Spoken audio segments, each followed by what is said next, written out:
రాత్రి 8 గంటల ప్రాంతాన హఠాత్తుగా పెద్ద వర్షం ప్రారంభం కావడంతో గంగాధరం వీధి వాకిలి తలుపులతో పాటు కిటికీలు కూడా మూసి వచ్చాడు. గాలి హోరుకు, ఉరుముల శబ్దానికి అతడి 6 ఏళ్ల కూతురు విద్య భయపడిపోయి తల్లిని గట్టిగా చేర్చి పట్టుకున్నది. భయపడికే తల్లి అంటూ గంగాధరం కూతురితో అన్నాడు. అంతలో ఎవరో వీధి తలుపు తట్టిన శబ్దం అయింది. గంగాధరం వెళ్ళి తలుపు తీశాడు. వర్షంలో బాగా తడిసి ముద్దయిపోయిన అతడి మిత్రుడు సత్యంతో పాటు మరొక మనిషి లోపలికి వచ్చాడు. సత్యాన్ని చూస్తూనే విద్య భయం పోయి చిన్నగా నవ్వింది. సత్యం గంగాధరం చిన్ననాటి స్నేహితుడు. అతడికి పట్నంలో ఉద్యోగం. గంగాధరం ఉత్సాహంగా భార్యను, గాయత్రి, ఇదిగో మీ అన్నయ్య వచ్చాడు అంటూ కేకేశాడు. వాళ్ళు తడిసి ఉండడంతో గాయత్రి వాళ్లకు పొడి బట్టలు తెచ్చి ఇచ్చింది.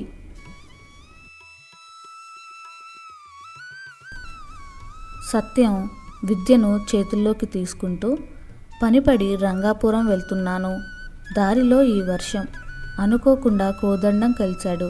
మా పట్నం వాడే అంటూ తనతో వచ్చిన మనిషిని గంగాధరానికి పరిచయం చేశాడు. గాయత్రి అతిథులకు అప్పటికప్పుడు వేడివేడిగా వంట తయారు చేసింది. వాళ్ళు భోజనం చేసేలోగా వర్షం కూడా తగ్గిపోయింది. గాయత్రి అందరికీ పడకలు సిద్ధం చేసింది. నేను మావయ్య పక్కనే కథలు వింటూ పడుకుంటాను అన్నది విద్య. ఇప్పటికే బాగా పొద్దుపోయింది. మావయ్య ప్రయాణంలో అలసిపోయున్నాడు. ఇప్పుడా కథలు అంటూ గాయత్రి కూతుర్ను కసురుకున్నది. మరేం పర్వాలేదు చెల్లి, విద్యకు నిద్ర పట్టేంత వరకు కథలు చెప్తాను అన్నాడు సత్యం. విద్య సత్యం పక్కనే పడుకొని అతడు చెప్పే కథలు వింటూ గంట తర్వాత నిద్రపోయింది. సత్యం కూడా ఆ తర్వాత నిద్రపోయాడు. అతడికి తిరిగి మెలకువ వచ్చేసరికి తెల్లవారింది. అప్పటికే నిద్రలేచి ఉన్న కోదండం సత్యాన్ని, నువ్వు మరి కొంతసేపు ఉంటావా, లేక నాతో పాటు బయలుదేరి వస్తావా అని అడిగాడు. విద్య నిద్రలేస్తే ఇక ఆ పూటకు అక్కడి నుండి తనను కదలనీయదని తెలిసి ఉన్న సత్యం గంగాధరం అతడి భార్య భోజనం చేసి వెళ్ళమని బలవంతం చేసినా వినకుండా కోదండంతో పాటు బయలుదేరాడు. పొద్దెక్కి నిద్రలేస్తూనే విద్య సత్యం మావయ్య ఏడి అంటూ ఇల్లంతా వెతికి చూసింది. గాయత్రి కూతుర్ని స్నానానికి తీసుకువెళ్తూ, మావయ్య నీకు బొమ్మలు తెస్తానని బజారుకు వెళ్ళాడు అని చెప్తుంది. ఆమె కూతురుకు నీళ్లు పోస్తూ బోసి మెడకేసి చూసి నిర్ఘాంతపోయింది. విద్య మెడలో అత్తగారు ఎంతో ప్రేమతో చేయించిన 3 తులాల బంగారు గొలుసు లేదు. కిందటి సాయంత్రమే విద్య పేచీ పెడితే పెట్టెలో ఉంచి గొలుసు తీసి ఆమె మెడలో వేసింది. గాయత్రి గబగబా ముందు గదిలోకి వెళ్ళి విద్య పడుకున్న పక్క అంతా దులిపి చూసింది. గొలుసు కనిపించలేదు. గాయత్రికి ఏడుపు తన్నుకొచ్చింది. అత్తగారు తన పెళ్లినాటి గాజులు కరిగించి ఎంతో అపురూపంగా చేయించిన గొలుసు, అది పోయిందంటే ఆమె ఎంతగానో బాధపడుతుంది. ఒక వారం రోజుల్లో ముఖ్యంగా మనవరాల్ని చూసేందుకే వస్తున్నట్లుగా ఉత్తరం కూడా రాసింది. భార్య నుంచి గొలుసు కనిపించడం లేదని విని గంగాధరం కూడా 2-3 సార్లు ఇల్లంతా వెతికాడు. ప్రయోజనం కలగలేదు. గాయత్రి దిగులు పడిపోతూ, రాత్రికి రాత్రి గొలుసు మాయం కావడం విడ్డూరంగా ఉంది. ఒకవేళ అన్నయ్య నిద్రలో పిల్ల మెడలో గుచ్చుకుంటుందని దాన్ని తీసి దాచాడేమో అని అంటుంది. గంగాధరానికి కూడా చివరికి ఈ ఒక్క ఆశే మిగిలింది. 2 రోజుల తర్వాత తిరుగు ప్రయాణంలో విద్య కోసం బొమ్మలు తీసుకుని సత్యం మళ్ళీ వచ్చాడు. గంగాధరం సత్యానికి జరిగింది చెప్పి, గొలుసేమైనా నువ్వు తీసి దాచావేమో అనుకున్నాము అన్నాడు. సత్యం కొంచెంసేపు ఆలోచించి, తప్పకుండా ఈ పని ఆ కోదండం గాడిదే అయ్యుంటుంది అన్నాడు. అతను అలాంటి వాడా అన్నాడు గంగాధరం ఆశ్చర్యపోతూ. అతడితో నాకు కొద్దిపాటి ముఖ పరిచయం తప్ప అంతగా స్నేహం అంటూ లేదు. నువ్వు నాతో బయలుదేరు, అతడింటికి వెళ్ళి అడుగుదాము, అవసరమైతే బెదిరించి చూద్దాము అన్నాడు సత్యం. ఇద్దరూ పట్నం చేరేసరికి మధ్యాహ్నం అయ్యింది.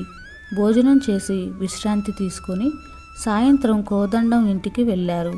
ఆ సమయంలో కోదండం ఇంటి ముందున్న కూరపాదులకు నీళ్లు పోస్తున్నాడు.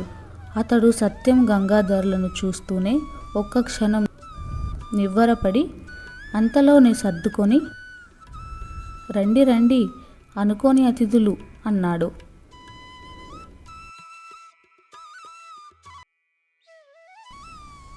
సత్యం అతడితో, ఇక్కడ రక్షక భటుల అధికారి గంగాధరం పిన్ని కొడుకు. గంగాధరం వాళ్ళింట్లో శుభకార్యానికి వచ్చాడు. నిన్ను చూస్తానంటే ఇటుగా తీసుకువచ్చాను అని అన్నాడు.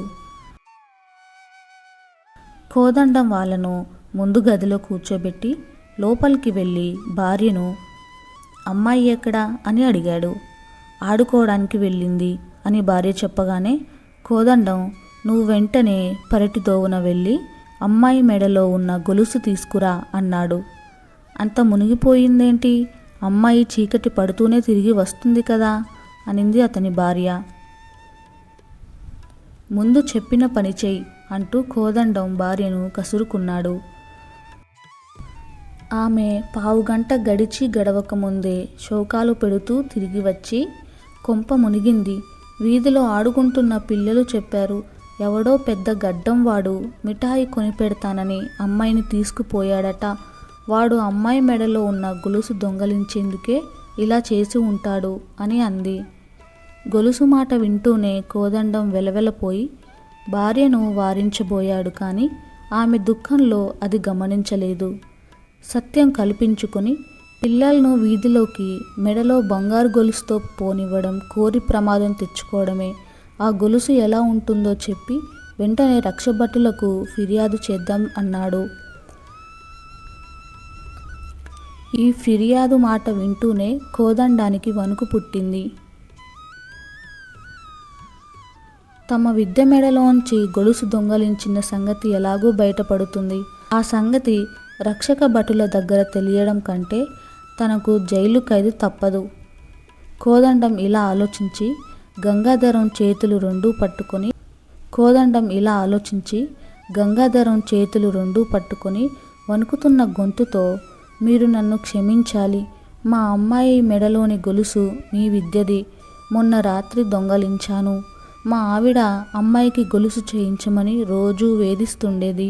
నాక ఆ స్తోమత లేదు, ఫిర్యాదు చేయకండి, పరువు నాకు ప్రాణంతో సమానం అన్నాడు. గంగాధరం ఎంతో సౌమ్యంగా, చూడు కోదండం, భార్యకి నచ్చ చెప్పలేనప్పుడు ఇలాంటి అనర్థాలే జరుగుతుంటాయి. పిల్లలకు అసలైన ఆభరణం విద్య, అంతేకాని చిన్నతనం నుంచి వాళ్లకు బంగారం మీద మోజు కలిగేలా చేయడం అవివేకం. ముందు మీ అమ్మాయి ఏమైందో వెతుకుదాం పదా అన్నాడు. ఇంతలో మిఠాయి పొట్లంతో కోదండం కూతురు తిరిగి వచ్చింది. ఆ పిల్ల మెడలో విద్య బంగారు గొలుసు కనబడగానే కోదండం భార్య సంతోషంతో, ఎక్కడికి వెళ్ళావే తల్లి, గడ్డం వాడెవడో నిన్ను ఎత్తుకుపోయాడనుకున్నాం అని అంటుంది. కోదండం కూతురు మిఠాయి పొట్లం విప్పుతూ, ఆ మావయ్య కొత్తగా ఈ ఊరుకు ఉద్యోగం పని మీద వచ్చాడట, నేను అచ్చం వాళ్ళ అమ్మాయిలా ఉన్నానన్నాడు. కాసేపు నా మాటలు విని మిఠాయి కొట్టు దగ్గరకు తీసుకువెళ్ళి మిఠాయి కొనిపెట్టాడు అంది. కోదండం భార్య కూతురు మెడలోని గొలుసు తీసి గంగాధరానికిస్తూ, నా మూర్ఖత్వం ఆయన్ని దొంగగా చేస్తుందనుకోలేదు. పిల్లలకు బంగారం కాదు, బంగారం లాంటి భవిష్యత్తు కోసం చదువు ముఖ్యం అన్న సంగతి మీ వల్లే తెలుసుకున్నాను అంది. గంగాధరం గొలుసు జేబులో వేసుకొని కోదండం కూతురును ఆప్యాయంగా దగ్గరకు తీసుకుంటూ, దేవుడి దయ వల్ల ఎవరి సొత్తు వారికి దక్కింది అన్నాడు.